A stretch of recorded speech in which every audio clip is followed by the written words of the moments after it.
welcome back to another video. Today we're going to be doing Jasmine Crockett torches Pam Bondi for threats on Fox News exploding hearing. Let's get it. This might be good. Let's get it, y'all. Let's go. I'm ready. I'm just ready. I'm ready. Hold on, wait. Let me turn this on. This is my speaker box that make it even louder just for y'all. I did this for y'all, you know what I mean? And I'm eating some chicken, so kiss my ass. There were peaceful protests around this world against him because he is a problem. And so you never should have somebody that is sitting that high and is going to sit up here and threaten a sitting member of Congress when she knew good and well, if she watched the entire thing, that I specifically told protesters to make sure you consult with lawyers, just like I've told protesters over and over and over in the history of me advising people to go out and exercise their constitutional right. The fact that there are other sitting members that have received letters of threat from this new DOJ tells me that they are about retribution and they are not about following the law. This one's personal. Congresswoman Jasmine Crockett just went off. And honestly, who can blame her?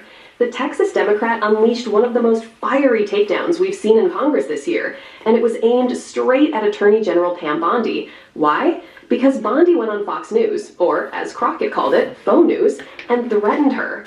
That's right, the sitting Attorney General, using her platform to intimidate a sitting member of Congress. And Crockett wasn't having any of it. Thank the chairman. I now recognize the ranking member of the subcommittee, Jasmine Crockett. Thank you so much, Mr. Chairman. And I first just want to begin with a news alert. Guess what? Joe Biden is not the president anymore. So maybe we can move on. Maybe we can move into the present because it seems like we are living in the past. And because they keep constantly blaming Biden for everything. And won't discuss what Trump is doing wrong. You're like, well, Biden did this and Biden did that. Motherfucker. Take some accountability for what's getting fucked up during your presidency. These are not the good old days, you know, like you used to sit around and your grandparents would talk to you about what used to happen. What we need to be talking about is how we are going to legislate, because I think that some of my colleagues have confused what our jobs are, and I get that we're sitting in judiciary. And so it may seem as if we are here to be litigators, but we are here to be legislators, which means that we are supposed to be writing laws, not trying to have our own trials and determine whether or not something is true or not, or whatever the case is, or who should be sued, who shouldn't be sued. All I know is that a great American hero, a good senator out of New Jersey, said something to the effect yesterday as he was shattering the record for holding the floor, a record that has been held by another racist in this country. As he shattered that, he said something about the fact that this should not be about left versus right. It should be about right versus wrong. And I am going to tell you that I want us to focus on right versus wrong.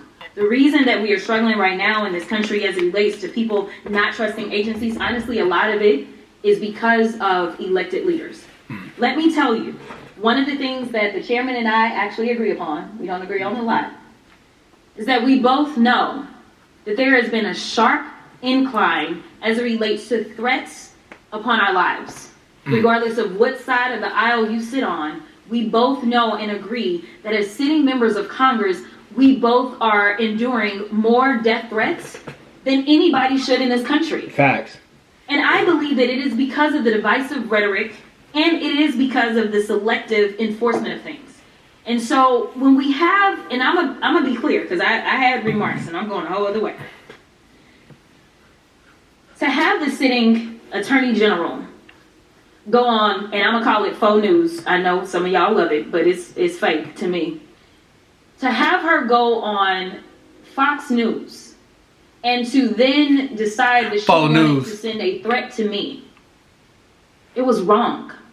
Because here it is, she is the highest law enforcement agent in this country, and people are watching and they are consuming this information, and they are believing that simply because I decided that I wanted to exercise my right to free speech, which I am not abridged from doing, that she then wanted to then politicize something that should not be politicized. I don't like Elon Musk. I'm going to say it 50,000 times. I don't like him. I don't like that he going out there and he firing people. I think that he's a crook because somehow the rest of us can't sit around and get whatever federal contracts we want. The rest of us can't sit around and get law enforcement and get them somehow ordained as federal law enforcement to protect him. The rest of us can't get our dealerships protected by the federal government. That is somebody that is operating above the law. For whatever reason, just because he has a lot of money, more money than everybody else. And yes, I am happy to see that on my birthday, which is what I said, there were peaceful protests around this world against him. Because he is a problem. And so you never should have somebody that is sitting that high and is going to sit up here and threaten a sitting member of Congress when she knew good and well, if she watched the entire thing, that I specifically told protesters to make sure you consult with lawyers, just like I've told protesters over and over and over in the history of me advising people to go out and exercise their constitutional right.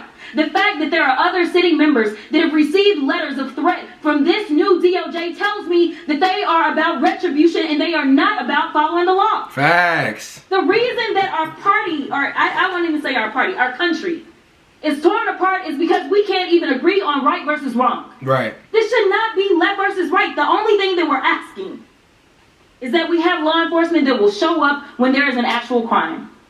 If somebody calls and says, hey, I need you to investigate this cyber crime, or I need you to investigate this child pornography, or I need you to investigate this robbery, then we want somebody to show up, and we don't want them to look at us and act as if just because I'm black or because I'm woman, that I am not worthy of having that case investigated, because we have an administration that is continuously railing against diversity, equity, and inclusion, or we don't need people that show up that feel like diversity should not be valued. That is why we should have somebody that may show up and looks like me. The final thing that I'll say, because you've been gracious, is this.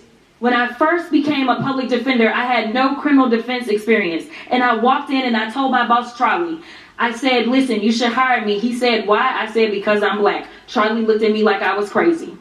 And I said, let me tell you something. When I walk in, I'm going to walk in with a level of rapport and understanding that maybe some of my other colleagues will not. Facts. Charlie offered me my job, and I worked my butt off, and I worked really, really hard for all of my clients, not just those that look like me, and that is what it looks like to serve. Thank you. Facts. Oh, man, I love this woman, bro. Oh, man, I love this woman, man. Damn, bro. Another life, bro. Another life. But maybe this one. Who knows? But damn, bro. I love this one. All right, let's get into this, because this moment from Congresswoman Jasmine Crockett wasn't just fiery, it was a masterclass in standing up to abusive power. So here's the setup. During the judicial... Okay, yeah. So, we got what we needed to get out of it. But she's speaking out against things that... She's on the right side of history. She's definitely on the right side of history. And definitely at some point, I think people will acknowledge it and notice it.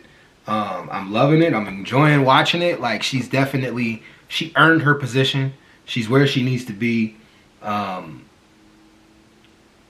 He looked at her like she was crazy because she said she was black. So clearly people don't get the job in this country just because they're black. But she definitely would have more experience because she understands the other side. She understands the law, and then she understands the other side. Like where black people are coming from with this whole entire conversation. And that's what she meant by it. So for those of you who are going to get triggered by what she said, just remember that's what she meant. She didn't mean that, oh yeah, she deserves the job just because she's black. No, she didn't mean it because of that. But she would be a better choice. She would be a better candidate than other people who don't understand where the other side is coming from, where black people are coming from, who are the people who are mostly convicted anyway. So, anyways, y'all, I'm out. Peace.